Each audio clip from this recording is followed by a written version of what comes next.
they go from house to house. You don't have to worry about paying admission if you're a cook, a waiter, or a good musician. So if you happen to be just passing by, stopping at the Saturday night fish fry, there was a robin. There was a robin. You never seen such trouble and trouble till the break of dawn. There was a robin. The joy was robin. You never seen such trouble and trouble till the break of dawn.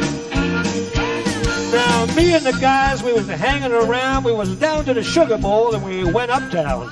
Thought we'd go get a bite to eat, so we swung on down to Rampart Street. The waitress there, she knew me well. Always called me Mr. Sunny Dell. Before you knew it, the blink of an eye, we're right in the middle of a big fish fry. Rockin'. There was a rockin'. You never seen such trouble and trouble till the break of dawn. There was a rockin'. The joint was hoppin'. You never seen such trouble and trouble till the break of dawn. Now listen here. Donna and I, we fell right in, and we hollered, "Let the joy begin!" We figured this was a good place to play, because the party was already underway. Then all of a sudden, the lights went low, and everybody's making straight for the back door. I got so scared I didn't know where to go. I stood right there, and then I fell on the floor. There was a rock. There was a rock. You never seen such trouble and trouble till the break of dawn. There was a rock. The joint was hopping. You never seen such trouble and trouble till the break of dawn. Now pay attention here now. The women were screaming and jumping and yelling. The bottles were flying and the fish was smelling. Up above all the noise they made, somebody said, "Hey, you better get out of here. This is a raid." I didn't know we were breaking the law. Somebody reached up and clipped me on the jaw. They had us surrounded from the front and the back, and they would load us in the wagon like potato sacks. Rock. There was a robin. You never seen such trouble and trouble till the break of dawn. There was a rock. How's everybody doing on a Saturday night? You never seen such trouble and trouble till the break of dawn. Well, I figured I could get away. If Little I had a Sunny chance, Del I was Rio like and saying, Trick "Right Bag." as pants." I tried to crawl under the bathroom tub, and the policeman said, "Hey, where are you?" We're going to take a little walk back in time tonight, folks. Going to start the show off with a bit of a history lesson. You guys check out and enjoy some Steve Burnside and the Marquee.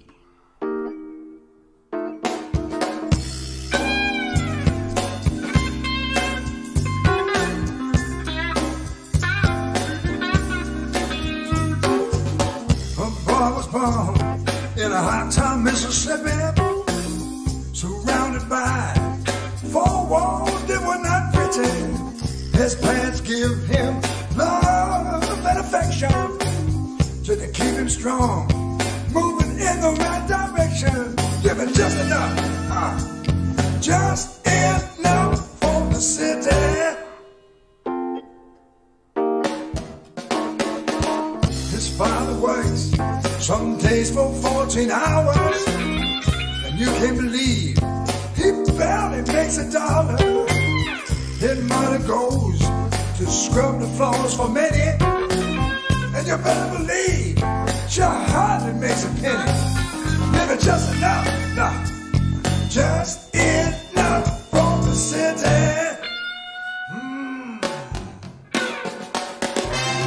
His sister black, but she's sure pretty.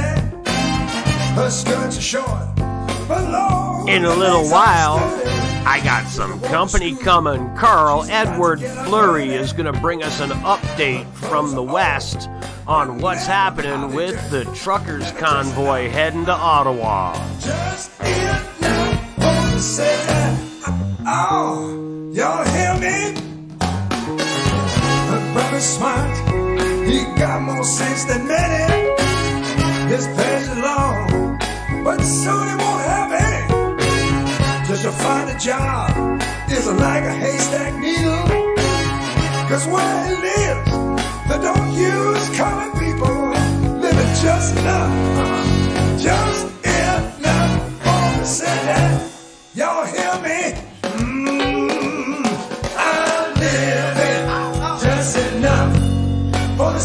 city I live in. I need some bread. Just enough for the city I live in. I'm so broke I can't even pay attention. For the city I live in.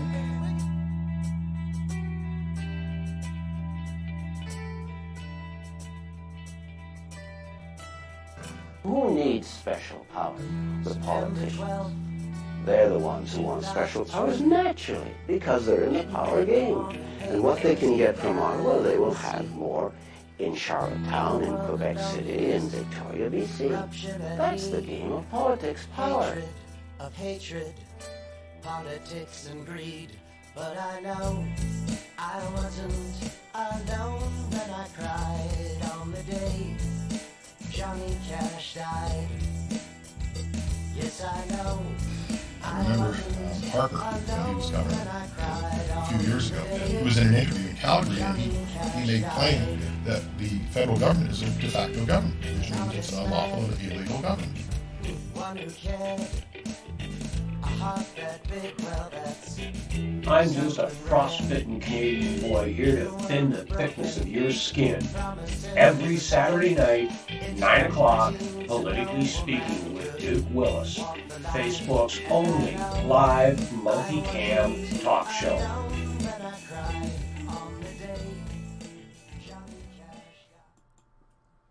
Hi everybody, how you doing tonight?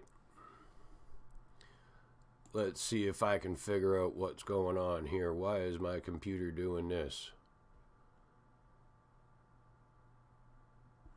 Well, it's obviously picked up the wrong Chrome tab, Duke. Let's bring that one up and see if that makes a difference. Nope. Alright, give me just a second here, folks. Have to make some changes. Gotta love it when technology changes itself around. Oh, that's right. It did it for a reason. Because it's a pain in my... Yes, exactly. That spot. Alright, now we're good to go there. Because I'm going to need that page in a few minutes. How's everybody doing tonight? Let's have a look here. Who's in the chat room? Rob and Jason, Patricia, Greg, how are you tonight? John, how are you, buddy? Terry, Julie, Mike Traherne, how's things in Alberta, buddy? Ron Armstrong, how are you? And we got some people popping into the YouTube channel over here on this computer. Canadians First, Mark Dixon, how are you? John Secret. Audio's great, thank you for that. Hope the video's coming through clear. I had some problems last night. After I sorted out my audio screw up on YouTube, it showed me, my OBS software showed me that YouTube was cutting out. But I went back and watched it, and I'm pretty sure it covered the entire video. So I'm going to keep an eye on the YouTube feed tonight, just in case it screws up on me. As my header says, we're going to go take a look at some of the history of Canadian politics.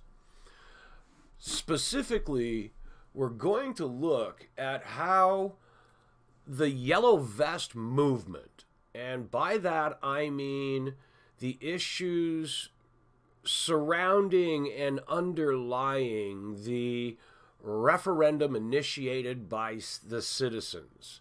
That whole concept of the Yellow Vest movement is ultimately and bottom line a movement of we the people. And tonight I want to spend a little bit of time. I'm not going to bore you to death for hours. I've actually tried to make this sort of interesting for you. I want to spend some time showing you exactly how our government is the exact opposite of a we the people government. Our government is so opposite of being representative of the people being governed that it is actually almost an exact copy of the corporate structure governing every single company that you can think of, be it Bob's Lube and Oil down the street from you, or GM Canada, or Google for that matter. They're all structured on the same premise of a CEO, a board of directors, and a bunch of employees who are treated like slaves. They're justified as not being slaves because we get paid. But ultimately, we're treated as slaves by the corporation, okay? And I don't care whether it's a big, huge company or you work for your best buddy and there's only you and him in the company. If he cuts you a paycheck, to some level or degree, some small shade of slave exists in that relationship. Ownership exists in that relationship.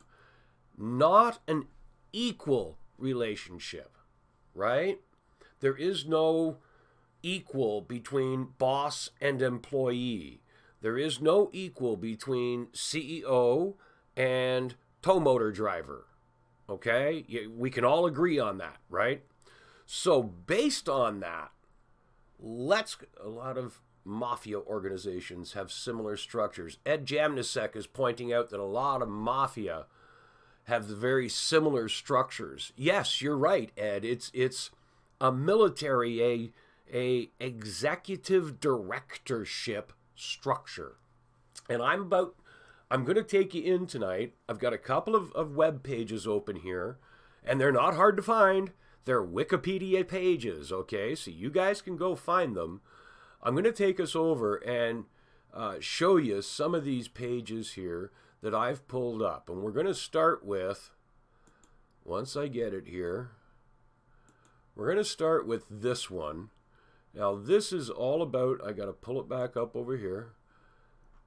This is Wikipedia, John Graves Simcoe.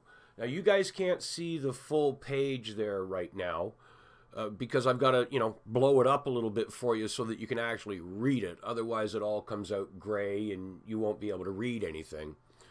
So I just want to highlight, this is sort of like a personal biography of John Graves Simcoe. He was a member of the British Army. He served in the British Army.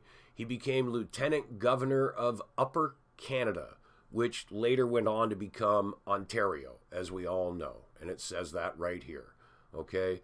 The watersheds and blah, blah, blah. Some of the other things that he did, right? Let's scroll down the page here to the part that's important to us. As Lieutenant Governor of Upper Canada, this whole paragraph here starts with the Constitutional Act. Now, this is something that a whole lot of people, including many people you're going to read about and talk to here on Facebook, people in the CPU, especially the Canadian People's Union or whatever it is, all these fledgling political groups that are trying to hold our Constitution up as some sort of power for the people. Read this little blurb that's opened up here, and it tells you right there. It is a constitutional act. Whoops, sorry, I moved that mouse. It is a constitutional act of the Parliament of Great Britain. Not the Parliament of Canada. Not the people of Canada. Nowhere in that Constitution does it say, we, the people of Canada, have these unalienable, different than inalienable. And we'll get into that whole verbiage of laws another time. Maybe next week we'll talk about some of that. Tonight I want to focus just on how our government was created as a corporate structure, not a representative form. John Secret in the YouTube chat room you're right, buddy. Last night's guest was awesome. Daryl rather, is a great guy, and I am going to have him back on my show. Okay? So don't worry about that. If you're on Facebook, you can find Daryl Inkster on Facebook. Okay? Now, back to our show here on politics. The Constitution of Canada that, you know, so many patriots want to hold up and say, this is our power. It's not our power. It never, ever was a Canadian document. It was never created by our government. When it was created in 1791, we weren't British citizens. We, here in North America, were subjects of the crown. No different than this chair that I'm sitting in. Subjects are objects, not citizens, not people. So this whole constitutional act that you hear all of these different patriots, like you know who it is I'm trying to think of, the CPU, the Canadian People's Union or something like that are trying to start a political party, and so many other people out there are screaming, our Constitution gives us... It's not our fucking Constitution. It's a law written by a foreign government, not by Canadian people or Canadian government. So don't try and hold that up as being Canadian. It gives us nothing, us being the people. It gives our government power. Now, I'm done that rant for a minute.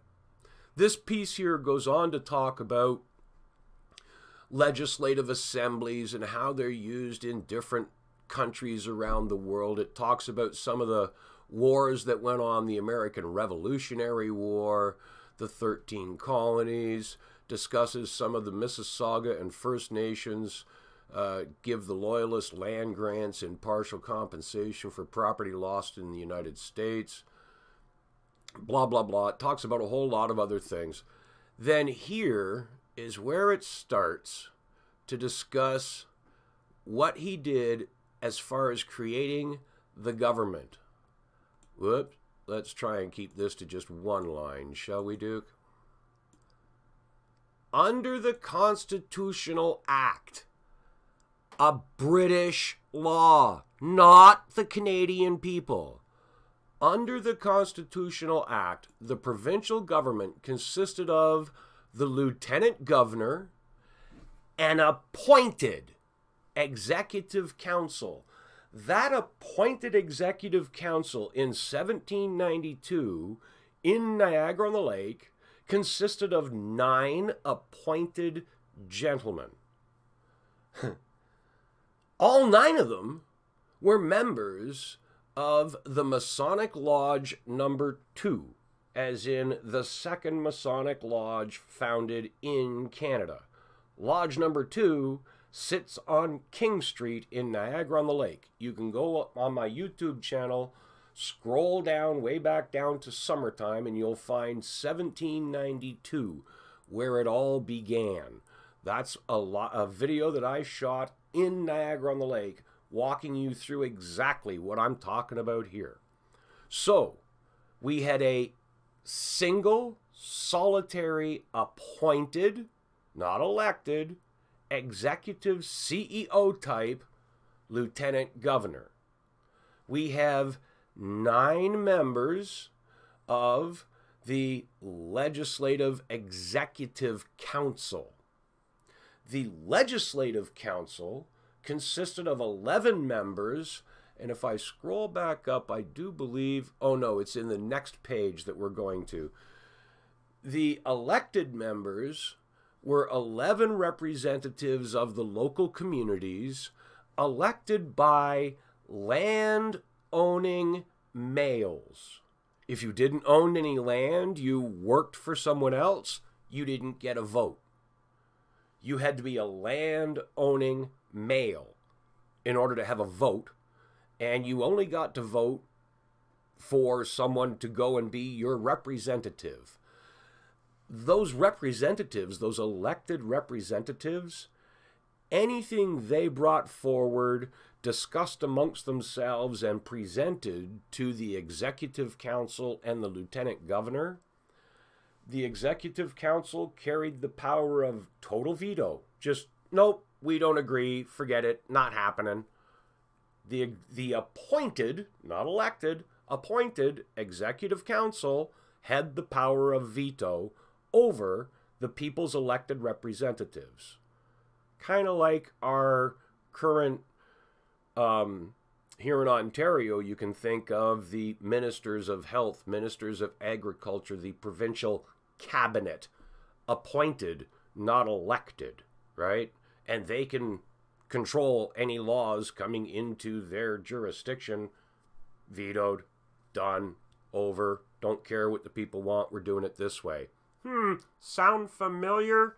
1792 is when it was created, based on that constitutional act that you patriots keep holding up going, it gives us our power. It don't give you shit, people. It gives the government, the controllers, the power. Don't forget that.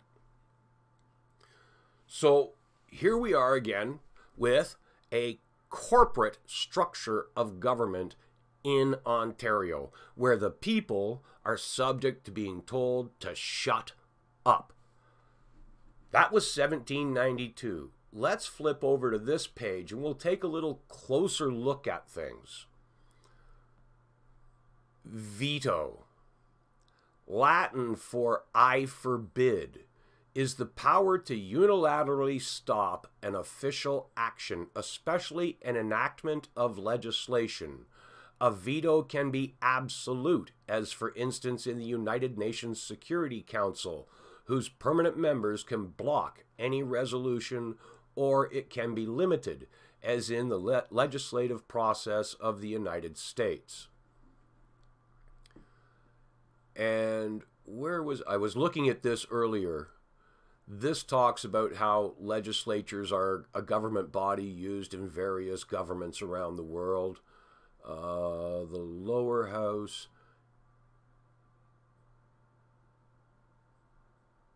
No, that's not the one. Okay.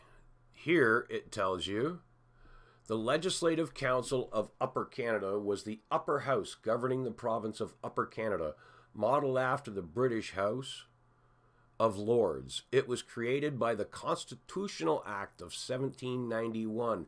Again, see, a foreign law creates part of our government. We, the people, weren't involved in the process.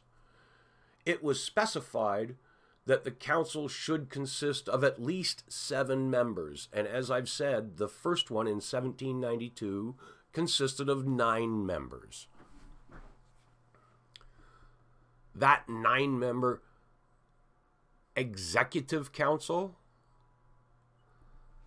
the Executive Council is what we now see as the Privy Council, the private little group of advisors and good old boys who rub elbows with the Prime Minister, or in this case on a provincial level, the Premier. All right? The people we don't elect who tell the Premier how to do things. That's the Executive Council of Upper Canada. It had a similar function to the Cabinet in England, and it's probably what later got transferred or transformed into our current Senate, along with sort of the concept of the appointment of the Executive Council, where we don't elect senators, they're appointed, right? So back to this point here, the Executive Council of Upper Canada had a similar function to the Cabinet in England, but was not responsible to the Legislative Assembly. The Legislative Assembly is the people you and I vote to go and represent us. Well, the next level in government above the people we vote for can do whatever the hell they want because they're not responsible to the people we vote for. They're totally independent, way over here, doing whatever the fuck they want, and we, the people pay the price, suffer the consequences. That's how our government's structured, ladies and gentlemen. That's how the building that is the government of Ontario and every province, because they're all the same, and our country, that's how it's built. Top down. Just like the company you work for. A boss, his office staff, your appointed representatives, your foreman, your shop steward, your union steward, your union rep, okay? And then you, the public, or in the case of a company, the employees. When's the last time you, as an employee, elected the president or CEO of the company you work for? Never. It doesn't happen. When's the last time you, as a Canadian, elected the Governor General of Canada? Or for that matter, elected a senator in Ottawa to sit and control our country? You haven't. Ever. Because that's how it was built. Right from the start, it was built with us, the Canadian people, perceived and treated as subjects, property of.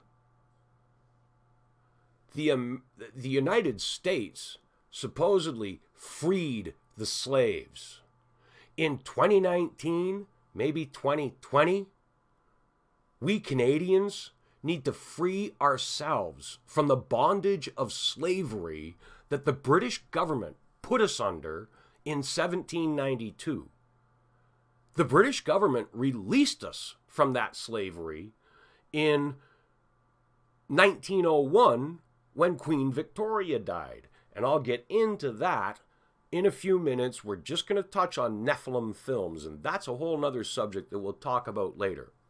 I want to go on here and read you some interesting little points right here. Political divisions. Now, this is where Wikipedia moves on into the post-War of 1812 Ontario time period. Following the war, meaning the War of 1812. Oh, I hate when it does that. I try and get one. Oh, you stupid. There we go. The Family Compact. Following the war, the executive and legislative councils became increasingly dominated by the Family Compact. Now, keep in mind, this is, we're talking a country of Upper Canada, the province of Ontario, with a population smaller than, you might have had 10,000 people in the whole, maybe 50,000 people in the whole province. And a town of Niagara-on-the-Lake might have had 3,000 people, including all the outlying farmland, like into St. Catharines when it was still called Shipman's Corners before it became St. Catharines. In the 1700s, there weren't a whole lot of people here in Ontario, okay? So to have a clique, as it's referred to here, it wouldn't take many people being geographically close to the capital city, York, Toronto. It wouldn't take many people in that city to have an effect on the government because it's such a small population, remotely spread out with no internet. We're talking 1790s, 1820s, okay? It's not like they're going to pick up the phone and call from Toronto to Kingston and say, hey, what do you guys want to do on this sewer issue? That's not going to happen back then. So if you were within walking distance or a day's carriage ride, you had the ability to influence the government. And that's what this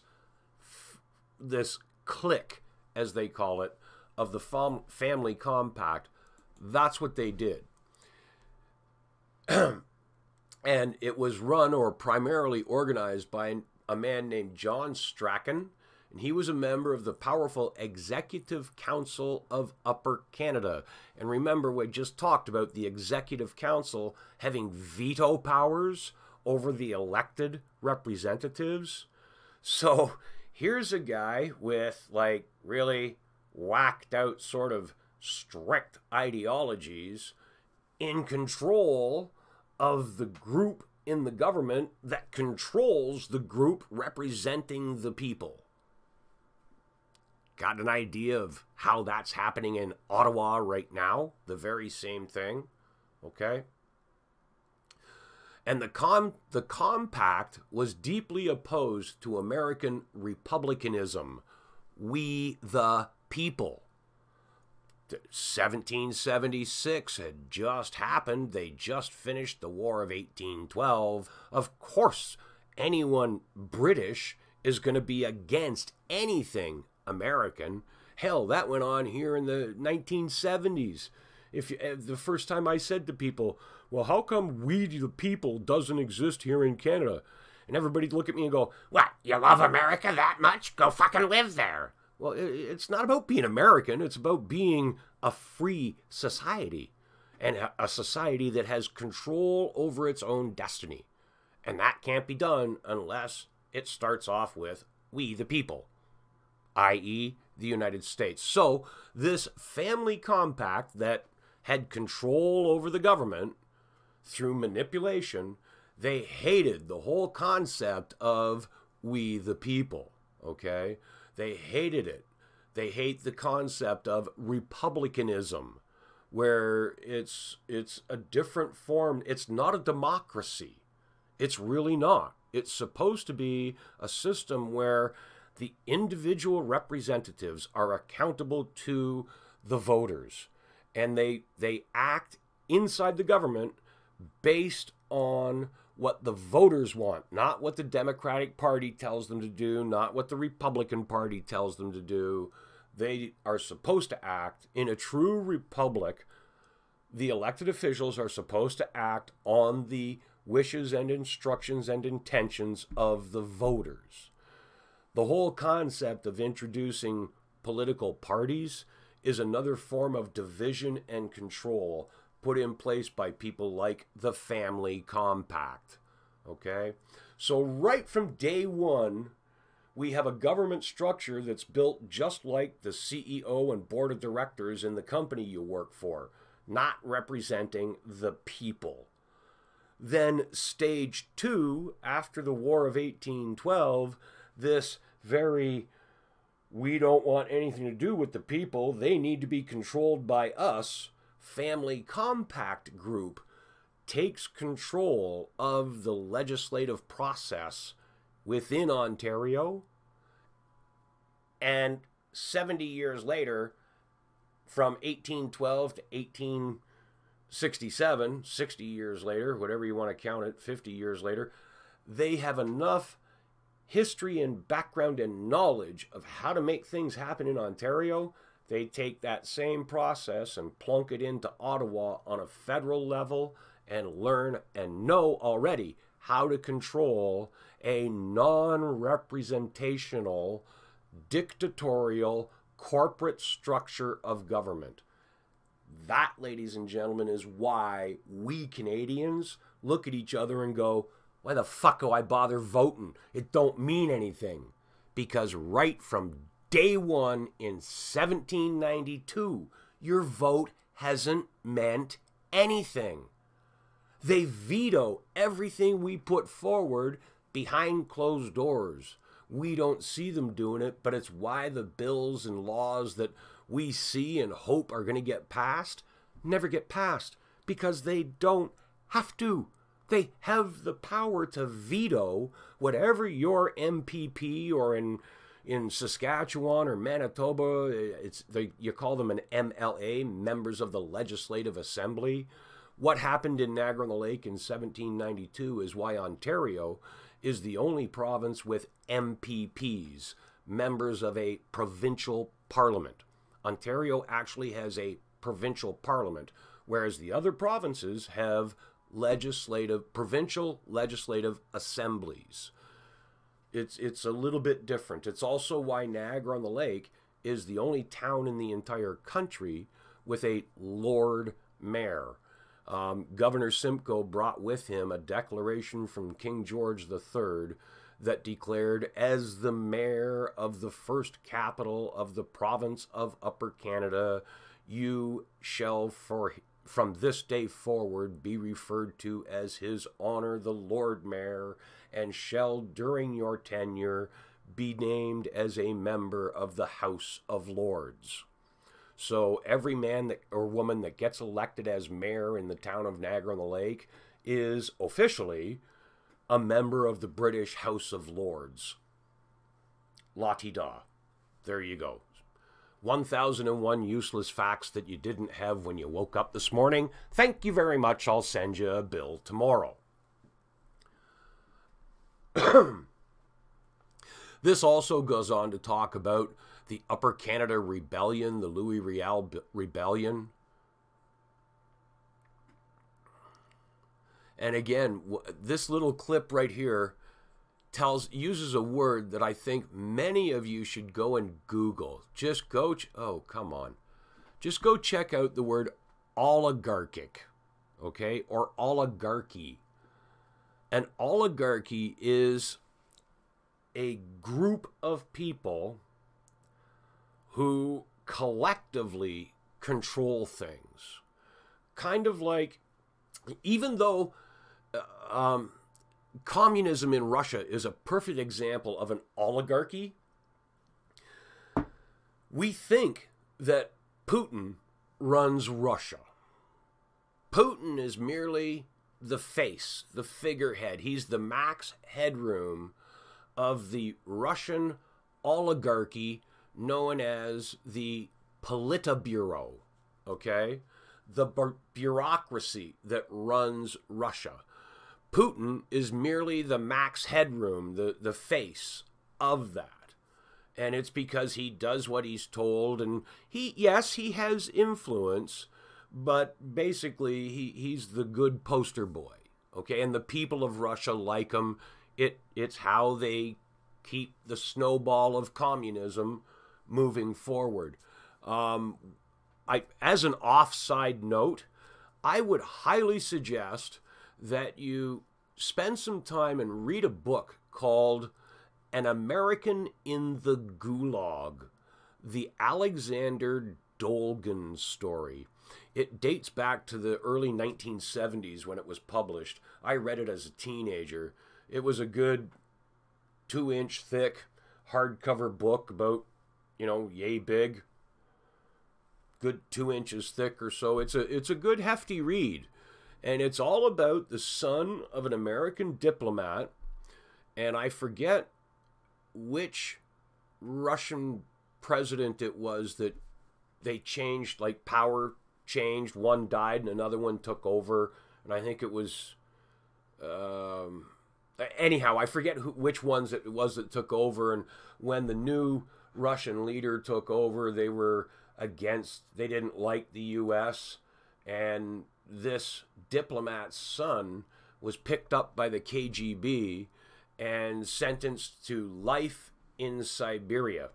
He explains in the book that he enjoyed going to nightclubs, and if he couldn't find a nightclub somewhere, he'd take a girl and go get a bottle of booze, which was contraband. You're not allowed to own or have your own alcohol, or back then anyhow, you weren't in Russia. But anyhow, he wound up pissing off the Russian KGB and the Russian authorities enough that they arrested him and sent him to Siberia. And this book is his story of how he survived the Russian gulag and how Russians joked. And Ed Jamnisik, I'm sure, will tell you that it's still a joke in some of the older communist countries. They pretend to pay us and we pretend to work.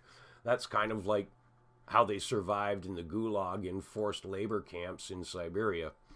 It was an interesting read, and I highly recommend you check it out. An American in the Gulag, the Alexander Dolgan story. So back to our little political history here in Canada. I think I've done a pretty decent job of pointing out to you how our government, right from day one, has never, ever been representative of we the people. It never has. It's always been a form of corporate dictatorial status. And you can sit there and tell me, well, our Governor General doesn't do anything anyhow. It doesn't matter whether they do anything or not. The fact is, their existence denies us and denies the people of Canada the power to self-govern. As long as the law exists that says that Governor General has the powers that you don't, you're living in a dictatorship. You don't have freedom. You don't have representative government. That's how it works, people. I came over here to Nephilim Films. I hope this is showing for you. I haven't checked. Yes, there we go. Good.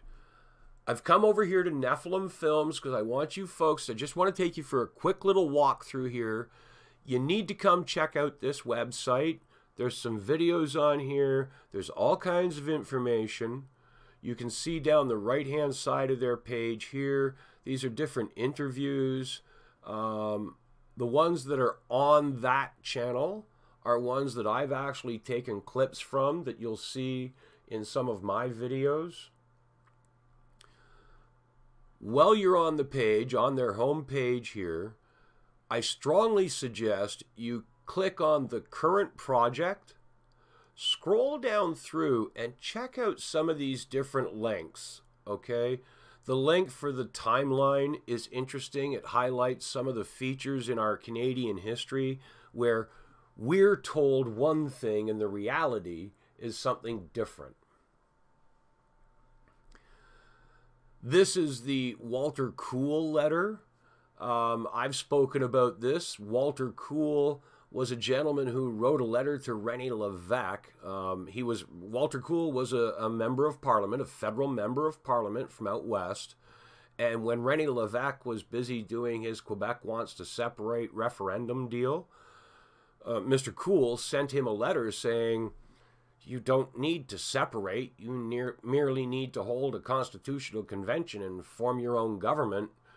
Each province is its own independent country as of 1901. There's a whole story behind that. Go read into it. Look into it. Another thing that I think would help you understand how we get screwed over, this definitions. Here you can see all kinds of different things, especially in right of law, law and government. This is really interesting. The maxims, oops, there it goes, covering too many. The maxims of law.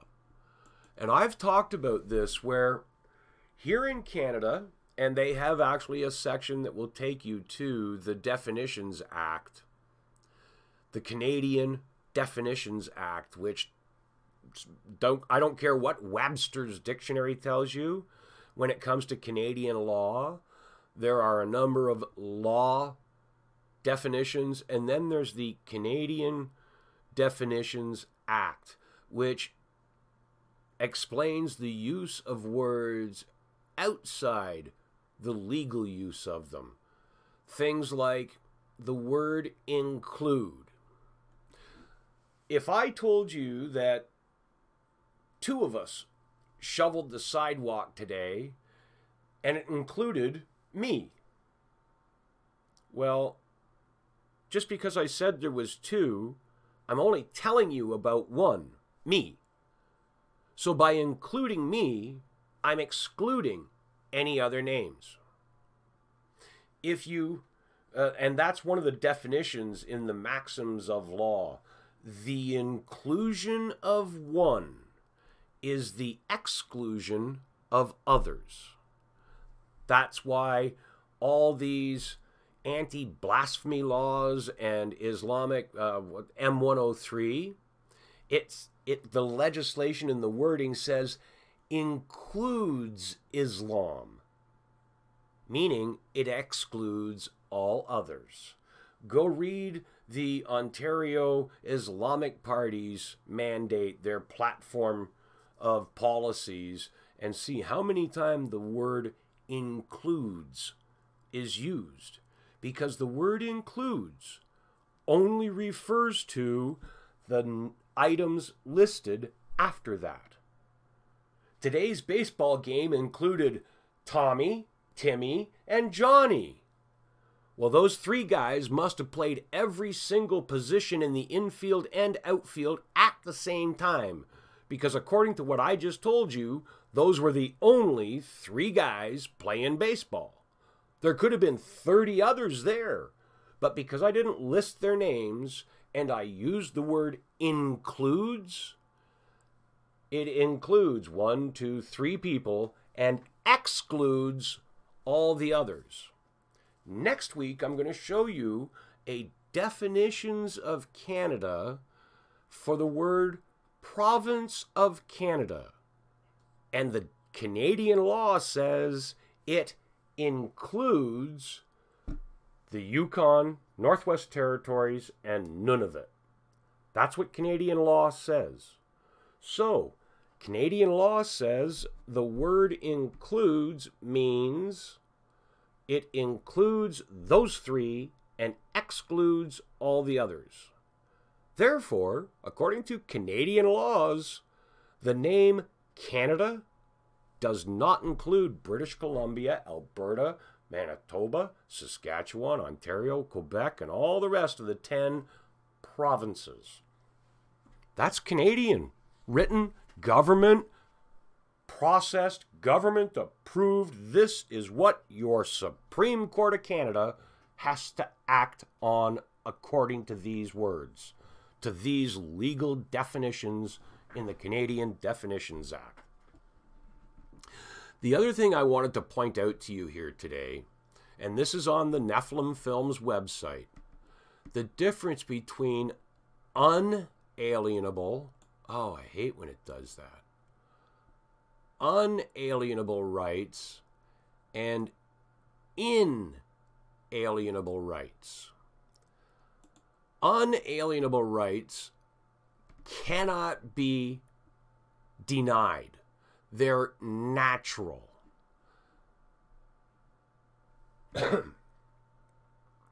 It cannot be sold, okay? Inalienable rights are rights which are capable of being surrendered and transferred without consent of the one possessing such rights. There's a big difference in those two words based on the changing of one letter. Unalienable rights means you can't be denied the right to life. Well, here it is. Right here in the paragraph above, unalienable. The natural rights of life and liberty are unalienable. Bouvier's Law Dictionary. Okay? So, for those of you who don't really catch the grasp of that, life means you have the right to do whatever you feel is necessary to protect your life and or the life of your loved ones. That's what that means. The rights of life. No one can deny you carrying a gun to protect yourself. That is an unalienable right of life. Liberty. Liberty is freedom. No oppression, no control. Liberty is freedom. That's it. That's what freedom is. Freedom isn't found inside controlling laws. You can only do this, and only if you're standing on your left foot with your right toe or your right foot toe pointed northeast. That's not freedom, that's control.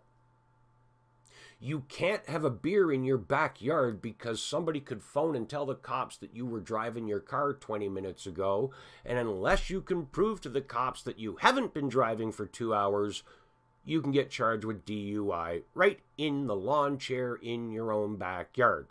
That's not freedom. That's control. That's not liberty. We are entitled to those as unalienable rights. That's your history lesson tonight, folks. Now, I am going to pop over here. We're going to flip this to Facebook. And I am going to give Carl Fleury a call, because I got him right here. And it may take me a second to bring this in through OBS. I've gone a little bit longer here than I had wanted to, but let's see if Carl will say hello to us tonight.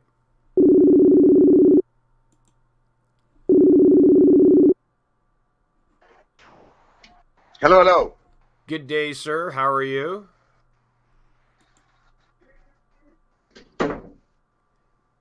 You probably won't be able to hear me because, let's see. No, you won't be able to. This microphone won't pick up. There we are. Can you hear me? I can hear you. All right, and I can hear you too, so we're off a good start. All right. Now, let me just get you brought in here to the show. And let's see here. Oh. Hang in there, folks. We're coming. Take a minute. I'm just going to watch something here. UFC night. Oh, it's UFC? Oh, yeah.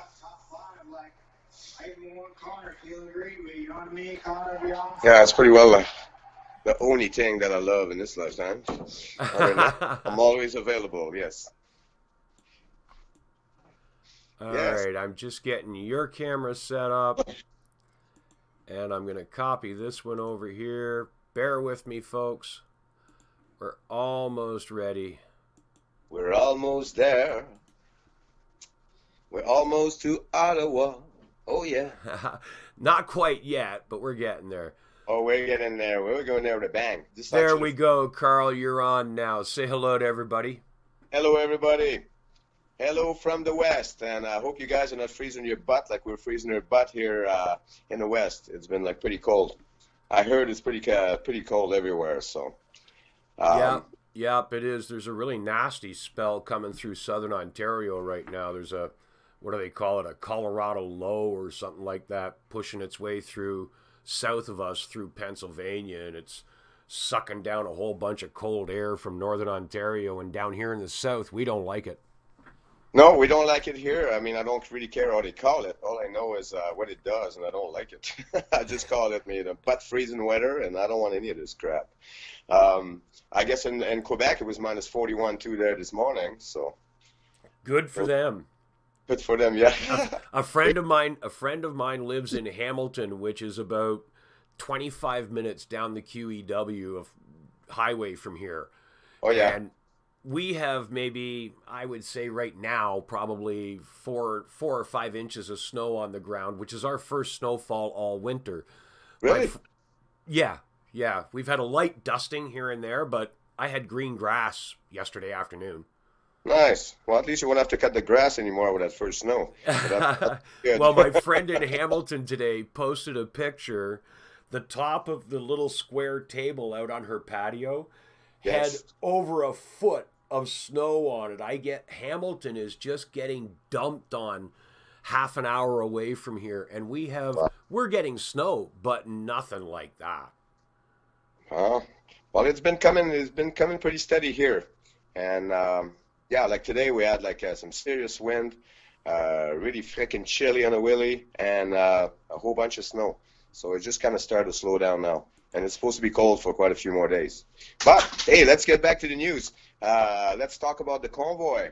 Hope you guys are excited about the Convoy, because finally, for the first time ever, we're going to be able to create, get the message across and get a victory happening, right? Because we need some. You guys are tired to get your ass kicked? Well, I know I am. So we're putting all our efforts into this. Like I work pretty well 7 days a week on this stuff. With my Yellow Vest group here, we've been creating meetings and stuff, and try to keep everybody smart around here, so people can make decisions based on facts and information instead of opinions. So our little city here is coming along very well. So we got some promotion going on this week, and we're going to visit all the truck outfits. As many of you know, the Convoy was kind of, canceled at first, but there was another Convoy. And of course, the mainstream media wasn't going to tell you this, but the Convoy is on, and now as it's growing, many more trucks and another Convoy actually joined it. I believe that I sent you the schedule. Yep. I just haven't had a chance to get it ready to post up here into the show, but I will have it up there. It'll be on my page, and I'll have it in my video tomorrow night. Okay. And also, well, I'm going to give you some more details in the next few days, so everything is completely done and fine-tuned, because we've been doing like a few new different things, and we're going to be creating a press conference at a certain location in which we're going to bring all the true medias out there, and this is going to be fun. And we'll give, of course, we have to share a little bit with the mainstream, so we can be all over Canada, and but they're going to be restricted to to some of the interviews and stuff. So, they're gonna do it our way, because that's our rally for the Canadian people, and it's gonna be our media, and we're calling the shots. Right? Good. This is how it's gonna work. It's about time people start making things happen. So right now this thing is going very big, and looks like there's gonna be all kinds of cars and buses following us. So the schedule will be important, of course, and the date. Because a lot of people are gonna want to join along the way. So we're calling on all the Easterners truckers there to join, and it's not just about the oil; it's about all the trucks, guys. So if you want to do something, get the message out for once that we can all together, then get involved. If you can't make it, you can always get involved and pass the information around. This is. You got to work as a team. This is how the country was created, with people working together. So if you guys want to preserve this country, we're all going to have to chip in and do a little bit of work. So this is how I look at it. So I'm doing my share as much as I can, and everybody put in as much as they can, and it all adds up, Well, to give folks an idea here, Carl was telling me that the trucks are planning on coming across the north end of the Great Lakes on the Trans-Canada, Highway 17, yes. Coming through Sault Ste. Marie. You guys, by the way, if you're coming through Sault Ste. Marie, you all have to stop downtown and go into Ernie's in downtown Sault Ste. Marie and have an Ernie burger. It's a 1 pound hamburger. And does this mean we're going to plug downtown? Sure, why not? Let's plug downtown for a hamburger? Yeah. This could be range. Dude, it's an Ernie burger. The first time I ever had an Ernie burger was like 1981. And it's 1 pound hamburger with an order of fries and gravy. And if you can finish the whole meal, you get it for free. Nice. Hey, can you do me a favor? Sure. Can you find out Ernie's number and send it to me? Honestly, I'm going to try to put a little something together. I'll get the information for you. I'll get the information for you. I got a couple of brothers up in the Sioux that ride, and I'm still in touch with them every once in a while. So I'll find out for you. Beautiful, because we want to have fun along the way, and we're going to be doing all our own media. I'm going to be in the truck reporting for Freebird, and I'm going to be live pretty well the whole time, so you guys are going to see all kinds of stuff, all kinds of interviews, and we want to make sure that people, entertain and see what's going on, and we're going to have some fun. If you're going to go and fight and get a victory, I mean, what a better way to do it by having a lot of fun, right? Yeah, if you can't have fun when you're causing shit, what's the sense? Hey, buddy, we've been depressed for like 3 years or taking a shit kick in. Everybody's been depressed, having nightmares over all the stuff that's going on. Now it's time to get out there. It's time to get together, and it's time to have some fun and deliver for our people. So let's all do it, man. Exactly. So to finish out where the trucks are heading, this is tentative, okay? Don't hold me to this, folks. This is tentative. The convoy itself will make an announcement of their exact route. Carl's going to bring us the information. But at this point in time, the current planned route is Highway 17 across the north end through Wawa, down into Sault Ste. Marie, from Sault Ste. Marie across the 17, through Sudbury, through North Bay, and down through Petawawa. That's the name of the town, Carl, that I was thinking about. Petawawa is a military base, and you guys could probably find enough room to get parking in Petawawa, because let's face it, it's a military base. They have big trucks coming and going from there all the time. Right? Okay.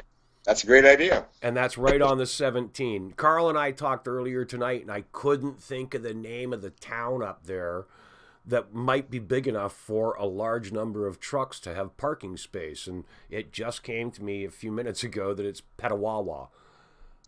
It's a military base. Well, it's a town around a military base.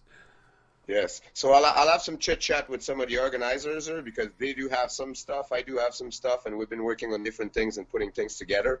We're trying to organize this. So we want to make sure that this is going to be like the ultimate freaking convoy. Since we're doing it once, we're going to make sure we do it good. When you do something, guys, let's do it good. All the way, you know? Well, I got to tell you, I want to be in Ottawa, because I want to see the look on the Antifa's face when they're marching up and down the street in front of Parliament Hill, and trucks come rolling up, blasting the horn, turning them into road pizza. That would be a real... Yeah, I'd do a happy dance over that. Not just that, because this convoy is going to go pretty well viral, so that means that many people will be coming out. Like, there's going to be a lot of frickin' people down there. And I'm going to let you in on some of the other private plans that we cannot let go publicly here, because it doesn't need to get out there. But there's going to be some surprises. And also, this press conference that we're trying to put together with True Media. No, I just got to get Goldie into Pembroke. it. I'm corrected. Carl, the name of the town is Pembroke, not Petawawa. Thank you, Eunice. Thank you. Yes, I know Pembroke. Okay, so that's good to know. But yes, we're planning on making like a monster press conference with all the trucks stopped there, with some of the True Medias. And once I got it all together, we'll be advertising it. So there's going to be a lot of people driving there to this press conference. That's going to be for all of us. And the media will get some leftovers. So, John Secret in the YouTube chat room is asking, are those big oil field machines coming? What do you mean by big oil field machines? Probably ones he's seen in videos from Alberta. John, you got to keep in mind, a lot of those trucks are so big, driving them outside of somewhere like the prairie provinces, you start crossing bridges in northern Ontario over some of the rivers and through the valleys that you go through in northern Ontario, out near Dryden, and coming through eastern Manitoba. Those trucks just won't go over or under a lot of the bridges. So yes. I can't see them being brought all the way from Alberta to Ontario. No, we're not anything like that. But the numbers of trucks that we're going to have is definitely going to disturb many infrastructures. And well, that's the idea, Carl. Pardon me? That's the idea. That's right. Turn the 401 into a parking lot. I would love to see the convoy turn south in North Bay and come down Highway 11 right into Barrie, right straight down into Toronto, and right out the 401 all the way to the 416 and right up the 416 into Ottawa. Just tie the biggest highway in the country. Just bring it to a 60-kilometer standstill. That's right. So what I'm going to ask you guys out there is something very simple. We know this is going to be an historical event, so we want to make this as big as possible. We all want to be part of it, and we want to make sure that this is a monster, right? You want to make a statement? Then let's make a statement. So I'm going to ask you guys to concentrate on passing the information around. If you got truckers, trucker companies, I mean, get the word around. This is very, very important, one of the most important things. So we are doing that ourselves here. I'll be bringing like literature, posters and stuff to every single business and trucking business in my area here starting this week. So I'm taking 3 days off to do this. We're gonna help raise some funds. If you can give some money in there, they're spending a lot of money. There's nobody to be made for anyone, and all the trucking companies that wants to give to us, we will welcome to bring their logos, and we will advertise everybody's name through our media throughout the entire week. So nobody's going to be forgotten.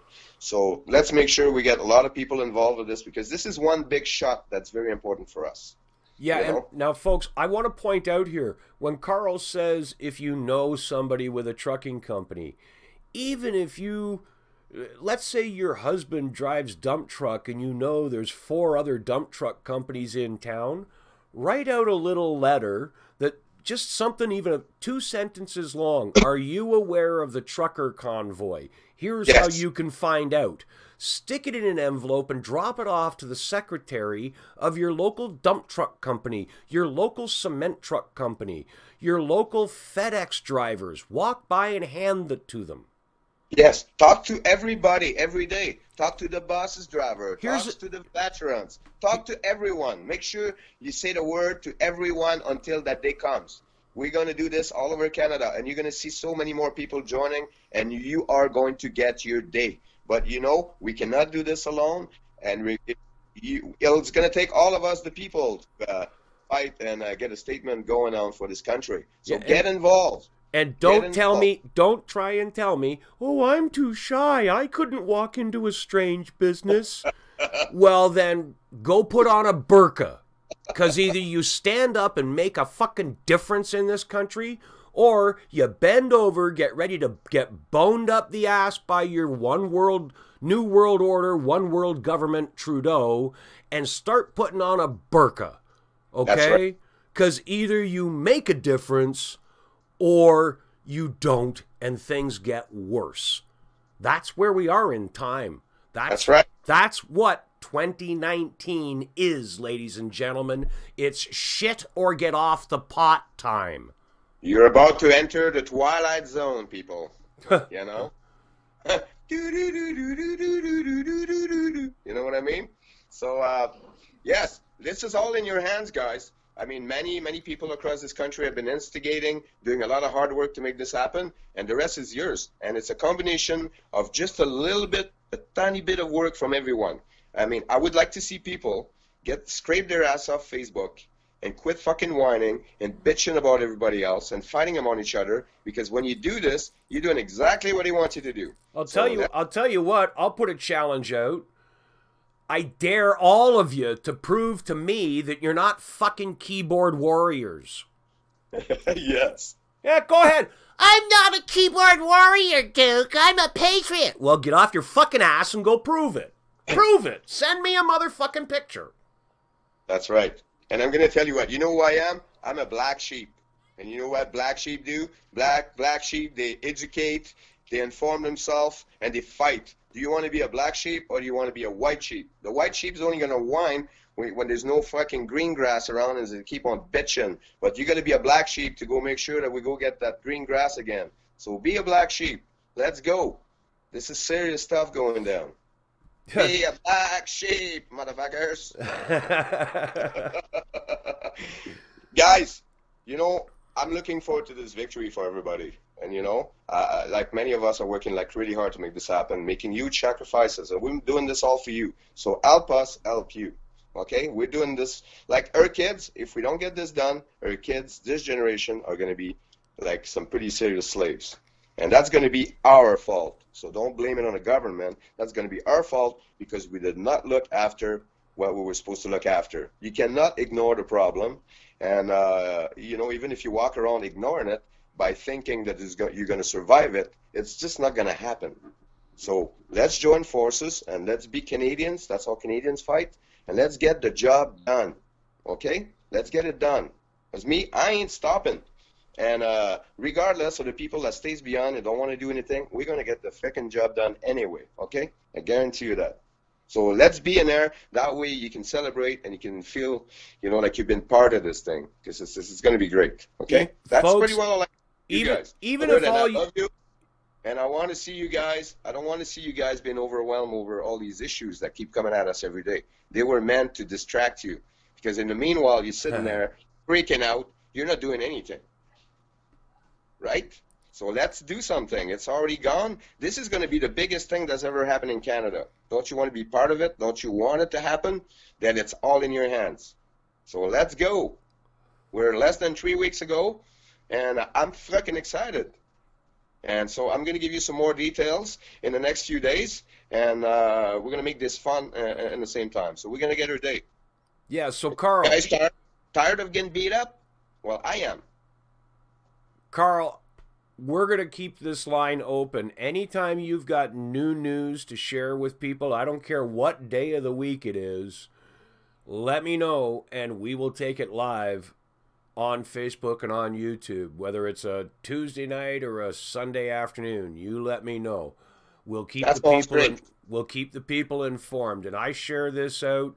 It'll go to Billy Joyce. He'll share it tomorrow on his YouTube. It'll go to Barry Prince. He'll talk about it on his People's Internet Radio. Mike Traherne is going to, I know he's going to talk about it on the HHG radio system that he's working with. So Beautiful. The word is going to get out. And if you funnel it to me, I funnel it out to a whole bunch of other sources, over 60 groups just on Facebook. That's what we want. Together, we are the force. Together, we are the people, and the people have the power. That's right. And as long, there's not one person and there's not one group that's going to save us. It's going to be the people that'll save the people, as long as they start getting their shit together and start working together. And this is all you're going to get the results. And then we can make this world a better place. But until then, we got to fight. So let's go. Exactly. Carl, it's getting late. I know I promised you that I'd get you on earlier, and I kind of dragged things out a little bit with I'm glad you did. lesson. I'm glad you did, because otherwise I would have missed the Cowboy Cerrone fight. Well, I just want to take a minute or two here and ask anybody that's watching, whether it's on YouTube or on Facebook. I'm following both of the chat rooms. And if anybody's got any questions for Carl about the trucker convoy, just post them in the chat rooms, and I'll ask Carl. We'll take a little minute here and give you a minute to post your questions or comments. Dan Dubois in the Facebook chat just posted a link to a Facebook page. Yeah. And I can't wait to see you guys over there. Yeah, that gives me an occasion to see everybody. And I love it. And we're gonna have some fun. Trust me. And I'm going to let you in on some of the other plans that are happening. So I will be filling you in. As soon as I got something important, I will be letting you know, because I want to make sure everybody's on the same page. Some of this stuff's been organized at the last minute, and some really good ideas came out at the last minute, and I want to make sure that they happen. So like I said, it's go big or go home. That's how we do things, right?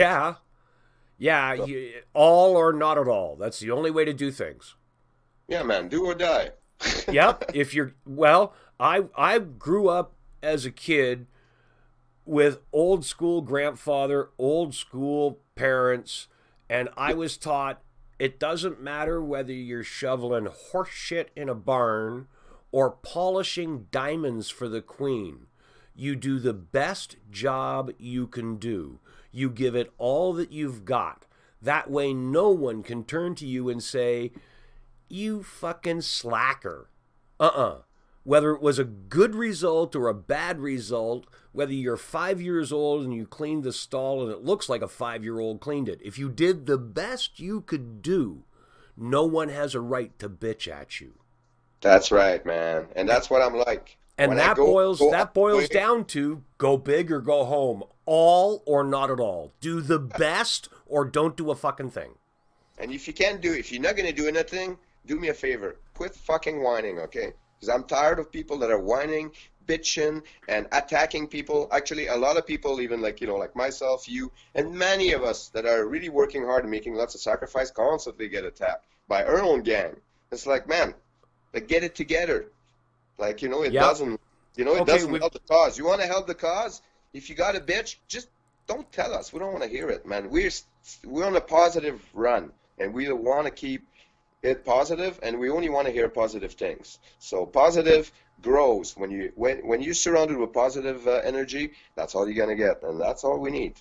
We have a couple of questions in the FB chat room. Yes. Ed Jamnasik is asking a question. Why are the truckers avoiding Toronto? Well, Ed, as someone who's driven a tractor trailer through Toronto, I would not as much as standing here being a shit disturber, not being behind the wheel of a 50-foot trailer or 53-foot trailer, I think it would be friggin' awesome to see the 401 in the city of Toronto brought to a grinding halt. But would I want to be one of the guys stuck with my left foot holding a clutch for hours coming down the 400 and through the 401 out the other side of Port Hope? No. Yes. Would I want to be the ones facing tickets from the cops for blocking traffic? Because let's face it, the OPP and the Toronto police will be and are total fucking dicks when it comes to the 401 highway and truckers. The MTO will be all over them like shit on Shinola. Like forget it. It's an exercise in suicide trying to do that. As much as me, the rebel, would love nothing more than to see the entire toilet bowl known as Toronto brought to a grinding halt, it's just not feasible. Yes, plus we don't have the power to do it yet. So right now, we need to accomplish this mission, safe, mission accomplished, and you will see the power grow. That's how it works. You know? Ron Devereaux Then allow us to do many other things. But first, we have to accomplish this mission. Otherwise, if we cannot accomplish this, then what the hell are we doing every day? So let's get this done, and let's make it, you know, an event that, you know, that's going to open the road for us. Let's do it. Ron Devereaux is asking, when does it arrive in Ontario? Carl, what day are we planning to be in Ottawa? The 17th or the 19th?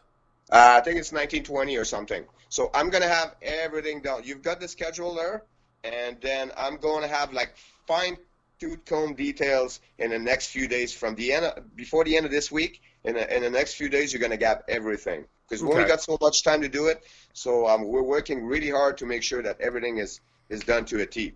And right now, what's important is to make sure that everybody knows about it, and that everybody who wants to join is welcome to join. If you got a car with Canadian flags and a bunch of trucks, you want to follow, you follow. If we have a line of fucking 100 kilometers long, then I would like to see that. This is your time, Canada. Well, the other thing, too, people, you don't have to drive to Ottawa. Go find a place somewhere. I realize, you know, I live in Niagara. It's a depending on the weather, 6 to 8 hour drive for me to get north to either Sudbury or North Bay, which are the closest, easiest access points for the Convoy route from Niagara. So I understand the distance being traveled. For me, it's going to be easier to get to Ottawa and meet up with them when they get to Ottawa.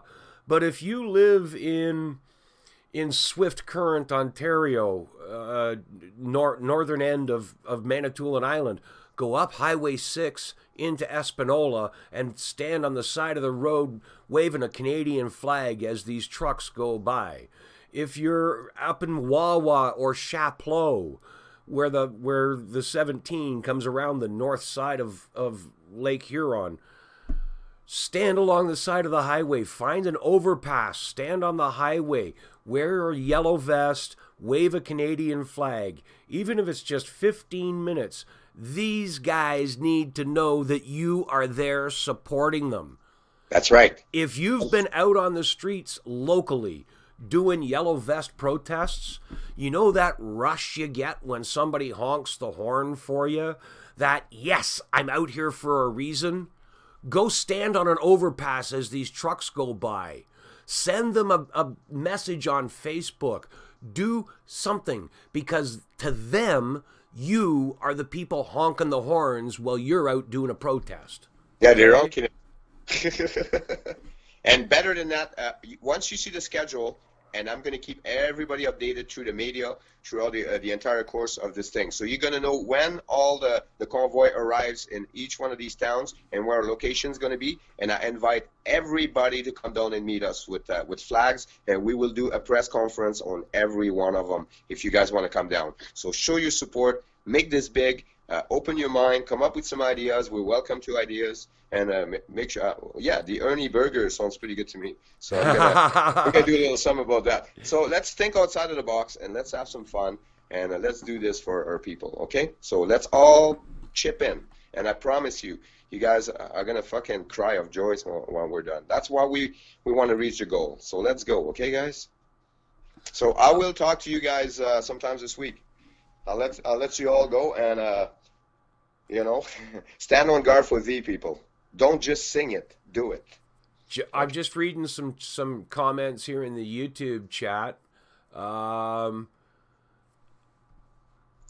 Secret is saying he wouldn't want to get caught in that traffic jam if the trucks were to go down the 401. Yeah. What else? He's saying he'd like to take part in that convoy.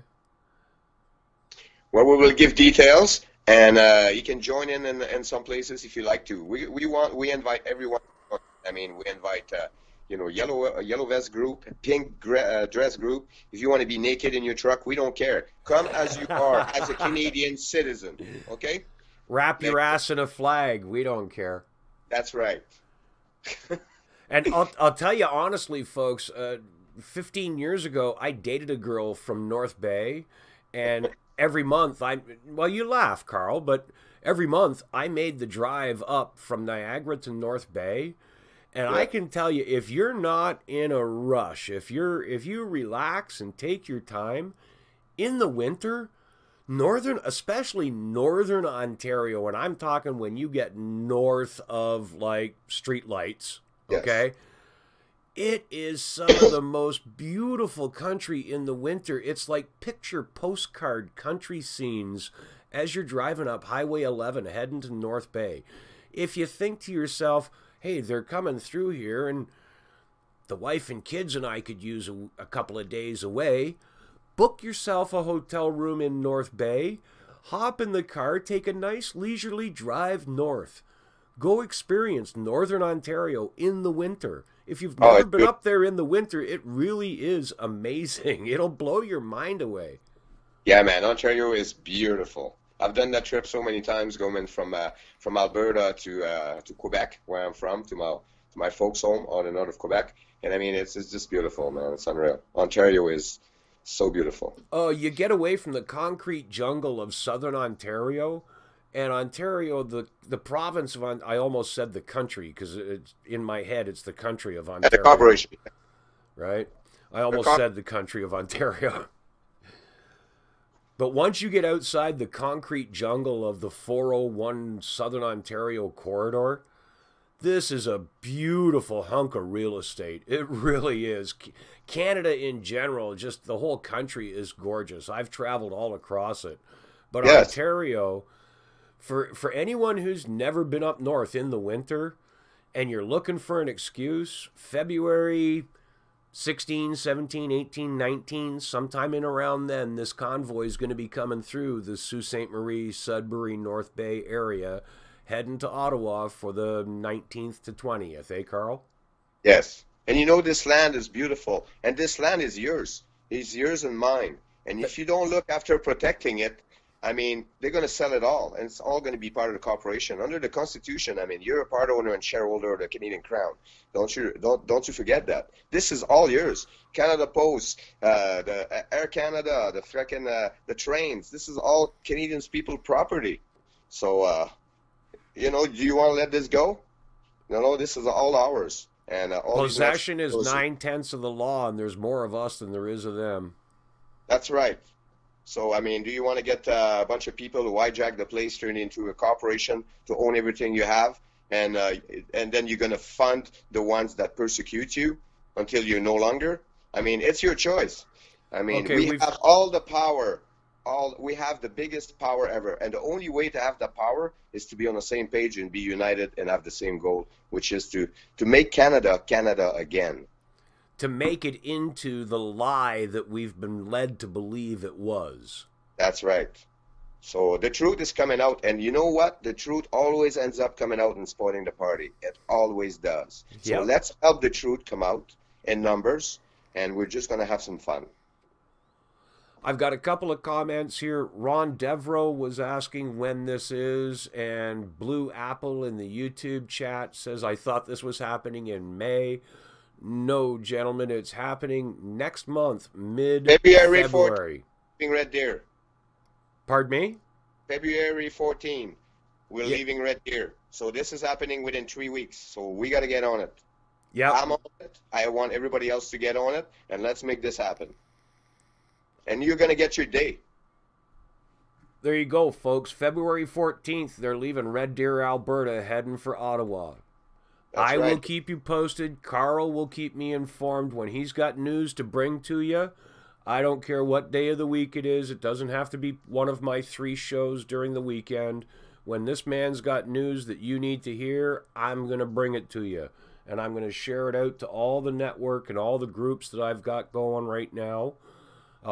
Just to get, those of you watching have probably heard me say this before, but my videos reach, according to Facebook analytics, I reach 50 to 55,000 people a week through Facebook, and my most recent analytics from YouTube from last week show me reaching almost 30,000 people through my YouTube videos. So there's a pretty good audience that's going to stay up to date on what's happening with this truckers convoy, where you can connect with them, even if it's just to stand at the side of the road with your thumb up waving a flag as they go by. Okay? Yes. All right, Carl, I'm going to let you go, sir. It's getting late here. I want to wrap things up and call it a Saturday night. That's awesome. Thank you very much, everybody. And Rick says hi, too. Hello, everybody. Hey, Rick, how are you, brother? I saw your post about Carl being there. I love you guys, and, you know, I work for you guys. Even the ones who don't like me, I don't care, because I work for you kids. Because if we don't do anything, our kids are going to be slaves. So this is our duty as a Canadian to do this. So let's go, okay? Have a good night, everyone. Good night, Carl. Just hang up that call and it'll shut itself off. Thanks, brother, for spending time with us, and I'll talk to you tomorrow. My pleasure, man. Have a good one, you guys. See ya. There you go, folks. Carl Fleury from out west calling us on Facebook Messenger. We're going to wrap things up here tonight. Call it a day. If I can remember, where did I put this? Dun, da, da, da, dun, da, da, da, da, da. There it is. We're going to call it a day. I hope you enjoyed our conversation with Carl Fleury. You folks over at YouTube, thank you for joining us tonight. I hope you enjoyed the show. I hope you join us tomorrow night for CPR, Canadian Patriot Report, 9 o'clock, right here on my YouTube channel and on my Facebook channel. We're going to call it a night for tonight, folks. Thank you very much. Those of you in Southern Ontario that are getting hit with this snowstorm, take it easy shoveling tomorrow. As for me, this old fat guy has a nice gas-powered snowblower. I ain't shoveling nothing. I guess that's my white privilege. We'll see you later, folks. I know, that was in bad taste. I'm allowed one shitty joke a night. Sue me. Remember, folks, you can find me on Twitter at Patriot_Duke, Facebook Duke Willis, YouTube Duke Willis, BitChute Duke Willis, MeWe Duke Willis, and of course, you can always find me on synthesissocial.ca. Until tomorrow night, 9 o'clock, it's Canada, it's wintertime. Keep it in your knickers. A boy was born in a hot time. Mississippi, surrounded by four walls that were not pretty.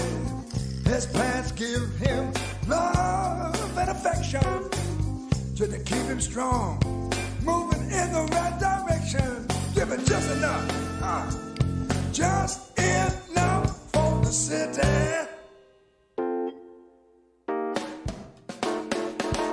His father works some days for 14 hours, and you can't believe he barely makes $1.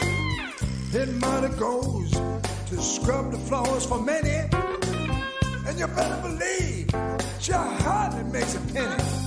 Living just enough, just enough for the city.